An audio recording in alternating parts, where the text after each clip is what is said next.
球发现，好，球进之后呢，北京队现在是领先的3分球，控制3分球，控制3分，不要犯规，抢篮板，北京队赢了，北京队赢了。 This was the scene last March after the Beijing Ducks clinched their first ever CBA title. Pandemonium. And at the center of it all, the man they called General Ma. In his first season in Beijing, Stephon Marbury spearheaded the Ducks to a 4-1 series triumph over the 4-time reigning champion Guangdong Southern Tigers in last season's finals.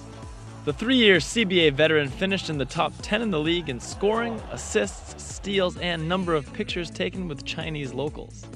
But Marbury didn't do it alone. The team's other foreign import was big man Randolph Morris, who chipped in 24 points and 9 rebounds a game for the regular season and playoffs. Both guys are back this season to defend their title along with Finals MVP Hsueh-lin, who together with Marbury formed the Ducks' tireless backcourt. Beijing also signed last season's All-Star Game MVP Li Gun, who would have been playing with Tracy McGrady this season if he had just stayed in Qingdao. But he came to the better team. After going 21-11 last year and earning the number 2 seed, the Ducks have the nucleus in place for a serious run at another title. Their number 1 challenger will be those same Southern Tigers they just vanquished. Guangdong was 33-5 overall before losing 4 of 5 games to Beijing in the championship round.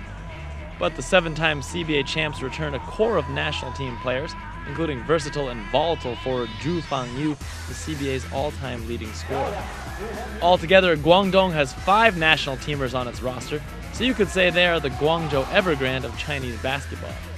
One of those 5 is hometown boy Yi Jianlian, who rejoined his original club this offseason after whiffing on the NBA and passing on Europe. Last season, the Southern Tigers filled out their roster with a 1-year loan of Aaron Brooks and do-it-all big man James Singleton. But Brooks is back in the NBA, and Singleton signed with the Xinjiang Flying Tigers, Kenyon Martin's old team.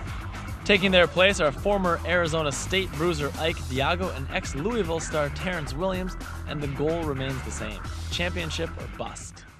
And along with the old guard, there are some new kids on the block too.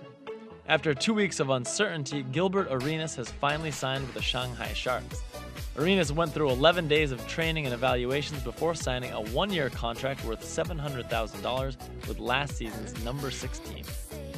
Yao Ming, the Sharks' owner, just wanted to see if Arenas was still in shape and a better fit than the guy they'd already signed, Elijah Millsap. Shanghai opens the CBA season on Saturday night at Beijing's Shougang Gymnasium. Even though Stephon Marbury is the reigning king of Chinese basketball, Arenas likes his chances against an old NBA foe. Well, we've played against each other in the NBA, so we've had our battle. So, if he tries to stick me on the court, he's going to get a run for his money, because one, I'm younger and faster. The Sharks finished a surprising 18-14 last season and made the playoffs, but lost in the first round to Shanxi. With Agent Zero now on active duty, expectations for the 2012-2013 campaign are on the rise. Another team on the rise are the Doublestar Eagles of Qingdao, and it's because of one man, Tracy McGrady.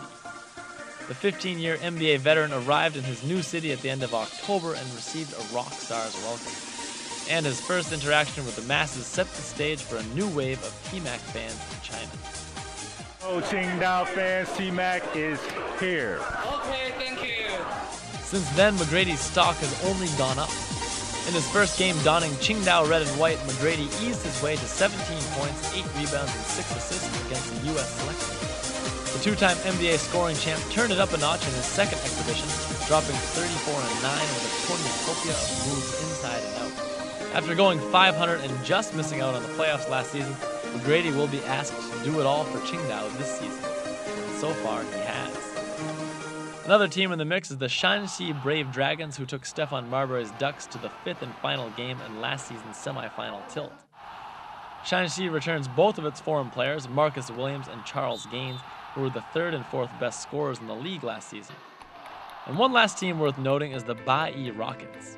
The most storied franchise in the history of the CBA finished 10-22 last year and in 14th place, by far their worst finish ever. So the league tweaked the rules to help even the playing field. Starting this season, teams are only allowed to play their foreign players for 5 combined quarters against Bai instead of the standard 6. and in the fourth quarter, only one import can take the court.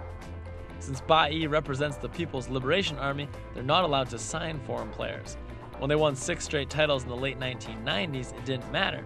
But now that more and better foreign players are joining the league, the gap is widening. The CBA season consists of 34 rounds.